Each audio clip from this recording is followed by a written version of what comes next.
Nous atterrissons à Delhi dans une épaisse brume de pollution pour enchaîner sur un second vol à destination d'Udaipur, superbe ville du sud du Rajasthan, surnommée la Venise de l'Est.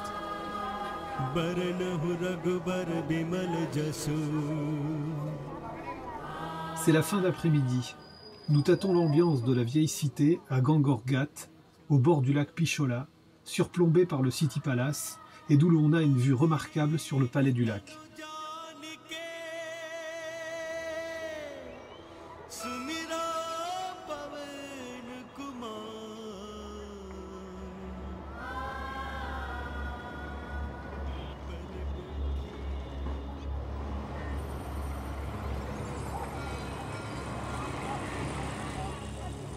Au matin, la lumière illumine tous les édifices de la cité. Nous entrons dans le Jagdish Mandir qui date du XVIIe siècle. C'est le plus grand temple d'Udaipur. Dédié à Vishnu, il est constitué d'une salle de prière à 2 étages qui possède chacun 50 piliers, tous ornés de structures complexes. Nous arrivons en pleine puja.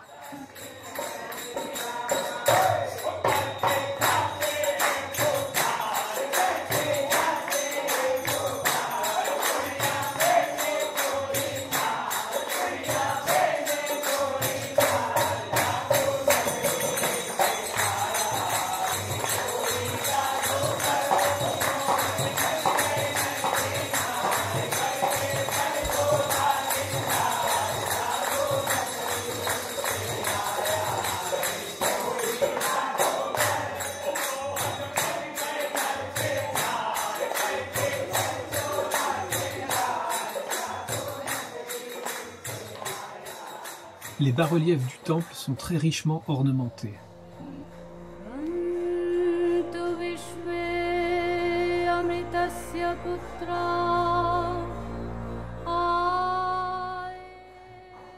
Le City Palace, cet édifice imposant de marbre et de granit, qui ressemble à une forteresse gigantesque, a été bâti au XVIe siècle, puis agrandi par les Maharanas successifs.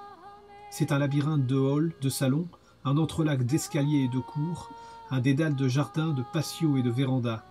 L'ensemble regroupe 11 petits palais distincts, dans une fusion des styles Rajput, Moghol, du Moyen-Âge européen et même chinois. Les décorations internes sont très riches. Miroirs, ouvrages en argent, peintures murales.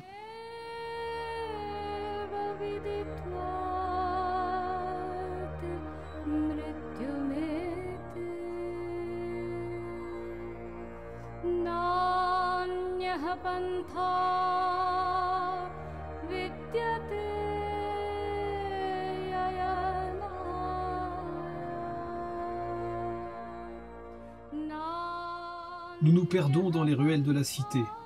C'est l'occasion d'admirer les fresques bariolées sur les façades des maisons au ton pastel. Les couleurs se marient remarquablement.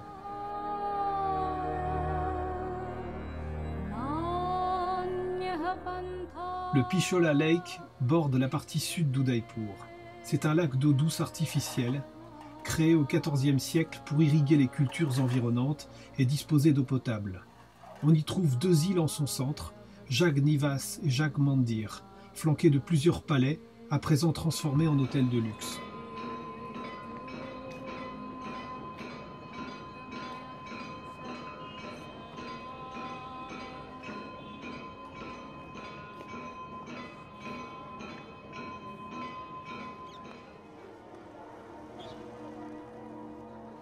Les ablutions et activités du matin à Gangorghat.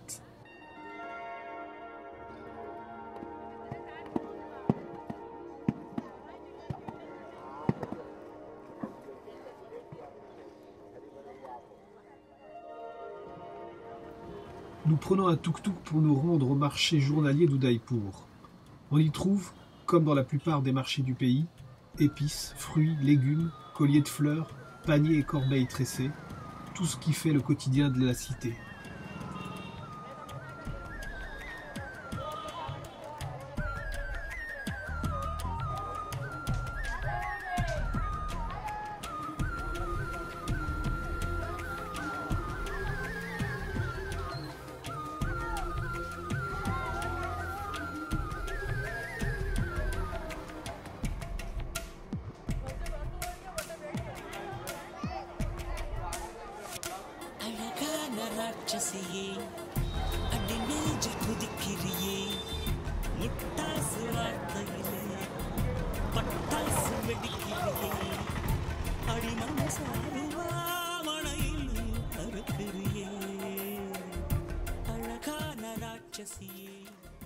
Au détour d'une venelle, nous découvrons une splendide fresque de Ganesh. Un cornac et son éléphant, un cavalier sur son cheval caparaçonné ornent les murs et subliment les vieilles bâtisses décrépites.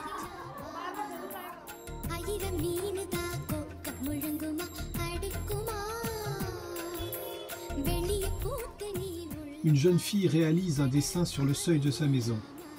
On les appelle des rangolis. Ils sont transmis de mère en fille et ont des vertus protectrices.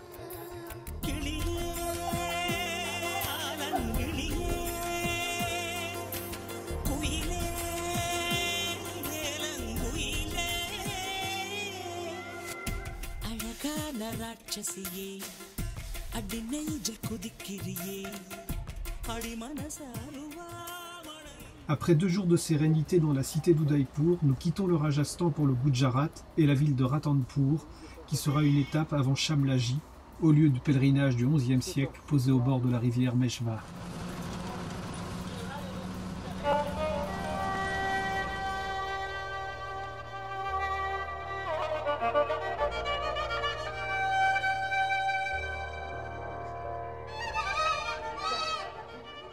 Le temple Shamlaji est constitué de briques et de grès blancs. Les bas-reliefs, très riches, représentent des hommes à cheval avec des arcs et des animaux. On y remarque également quelques scènes du Kama Sutra. Les éléphants sont très présents sur toute la base du temple, ainsi que de chaque côté de la porte.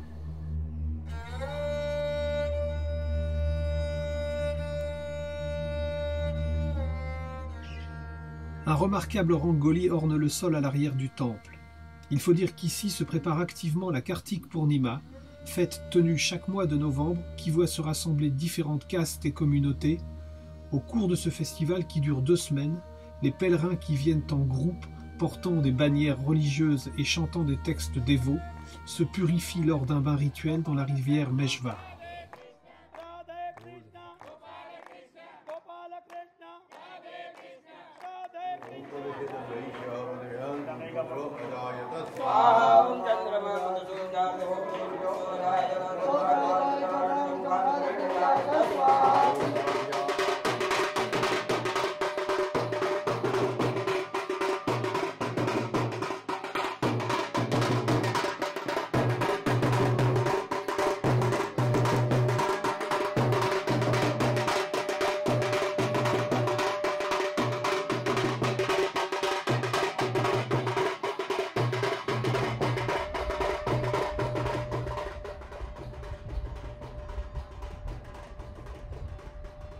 Nous poursuivons notre route et rejoignons Ahmedabad en fin d'après-midi.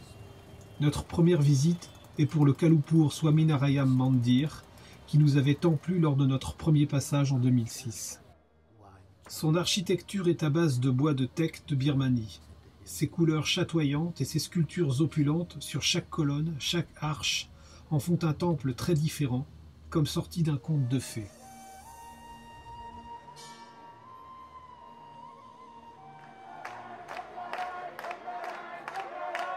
Il est un peu plus de 18 h, c'est l'heure de la puja du soir.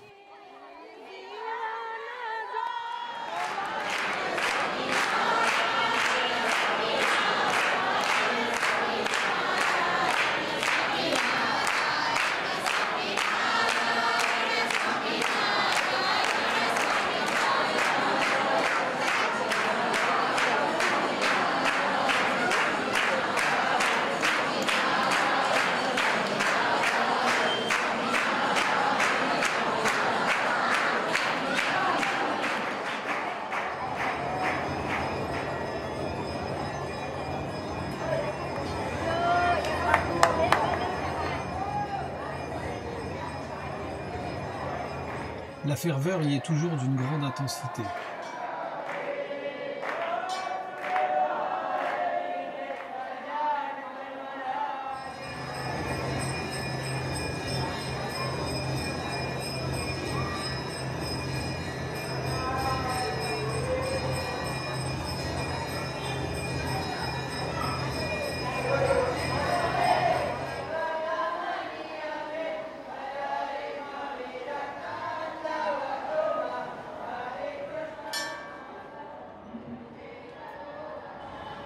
Sidi Sayed, construite en 1573, est une des plus célèbres mosquées d'Ahmédabad.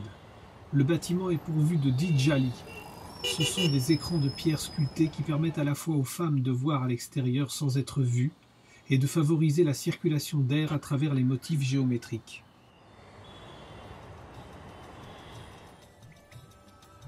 La Jama Masjid, mosquée du Vendredi, qui a pour centre une vaste cour de 5000 mètres carrés bordée d'une colonnade sur 3 côtés, est la plus vieille mosquée d'Ahmédabad. Édifiée en 1424, sa construction a duré plusieurs années. La salle de prière est également rectangulaire et couverte de 4 coupoles. Les 260 piliers qui portent les coupoles proviennent d'un temple hindou.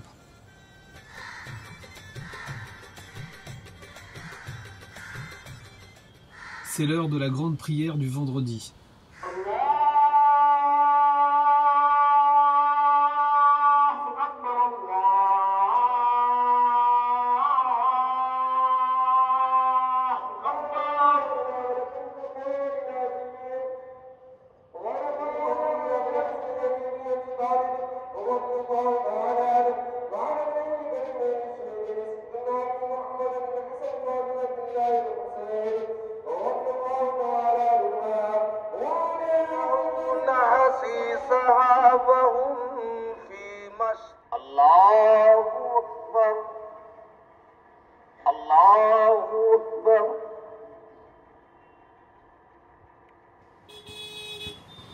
Retour dans la vieille ville.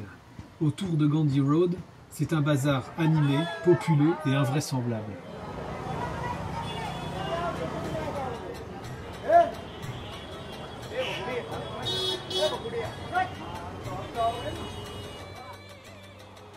On y trouve de tout, mais on est à chaque fois attiré par les étals de délices sucrées.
En route pour le sud du Gujarat, nous faisons un stop à Sarkej Roza, autre exemple d'un beau mélange de bâtiments islamiques et hindous. Situé dans la partie sud-ouest de la ville, Sarkej Roza était la maison d'un chef religieux musulman célèbre dont le tombeau est toujours visité. C'est un des plus élégants complexes architecturaux d'Ahmédabad. Il comprend un réservoir central autour duquel ont été construits plusieurs pavillons, des tombeaux, palais, un grand lac artificiel, une petite mosquée et le mausolée où repose le chef religieux soufi. C'est aussi le lieu de rendez-vous des familles.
Au hasard des quartiers de la ville, nous découvrons une fabrique très artisanale de fils de couleur.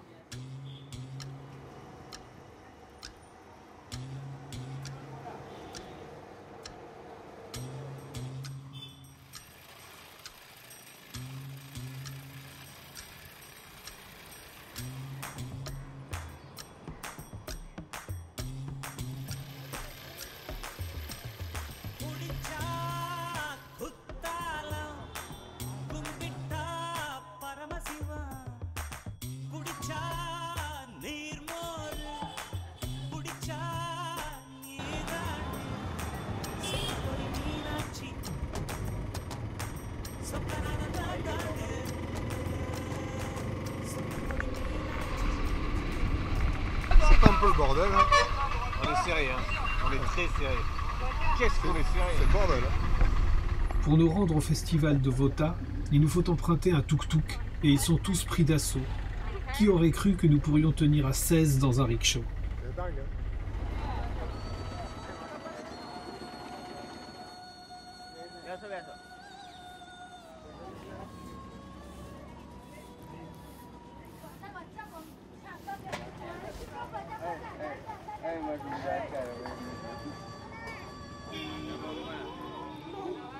Le petit village de Vota devient la plus grande foire aux animaux du Gujarat chaque mois de novembre. Des dizaines de milliers de personnes y affluent, en camions, tracteurs, chameaux, jeeps, bus et tout moyen de transport imaginable. On y vend des milliers d'ânes, de dromadaires, qui sont soignés, ornés, décorés, tondus pour l'occasion.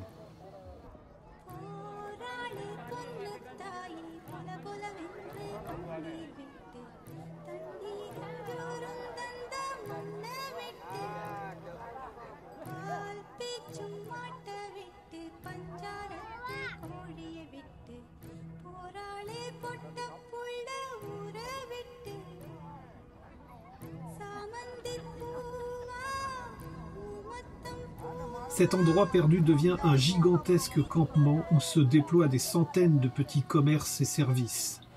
Un grand nombre de tentes et abris de fortune sont érigés pendant les 5 jours que dure la foire, où chacun organise sa vie dans un joyeux chaos.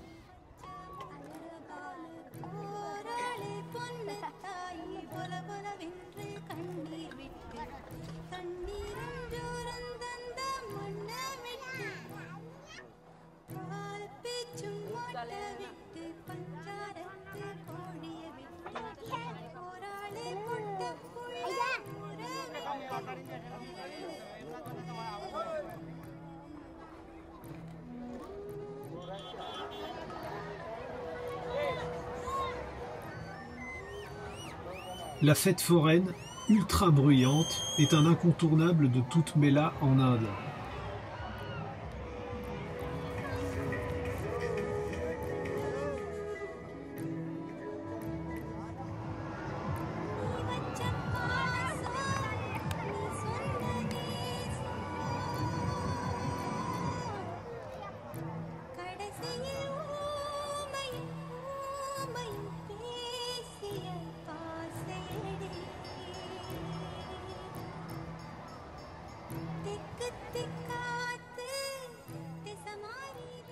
Ici, vous pouvez vous faire tatouer, couleur ou noir et blanc, en moins de 10 minutes, sans attente, sans changement d'aiguille, sans aucune hygiène.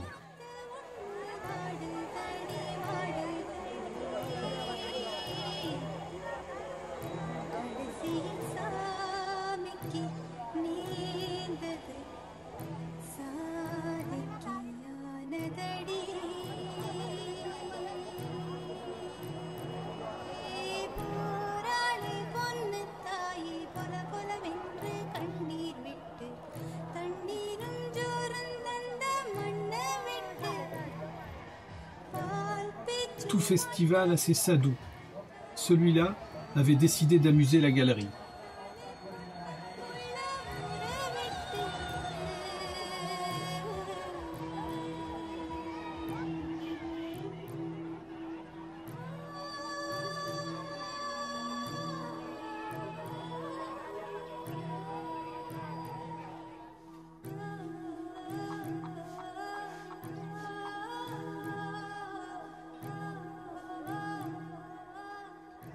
Dans le village, à quelques centaines de mètres de la fête, nous rencontrons des familles devant leur maison.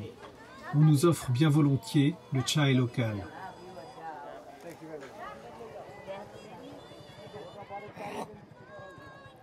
Des femmes gitanes attendent ici l'heure de se produire au spectacle de la nuit.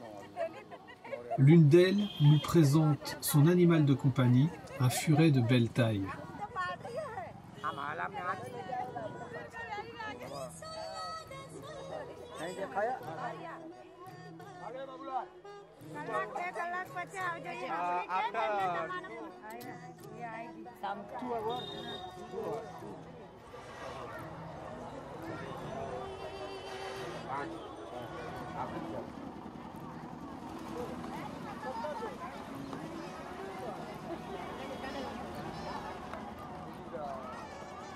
Saturés de bruit et de chaleur, nous quittons le festival pour la tranquillité du village de Vota, avant de reprendre la route à fond de train pour la capitale du Gujarat.